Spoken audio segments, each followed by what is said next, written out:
For today's video, So ngayon po ay padating po yung aking anak. So isusupresa po namin siya. So papatayin po namin ng ilaw. Hindi niya alam na may congratulations kami sa kanya. Ayan, naghanda lang kami ng simpleng handaan namin. Ayan.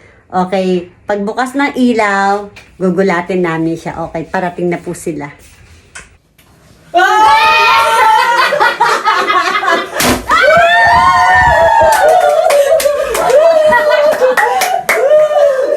Ganun pala yun. Ang dami pala, no? Bakit?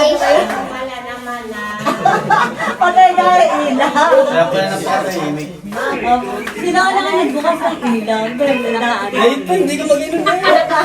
Ganun pala yun. Nani mo mata? Opo. Eh, pagkakita. Ano yan? Wait na. Buga ko kayo.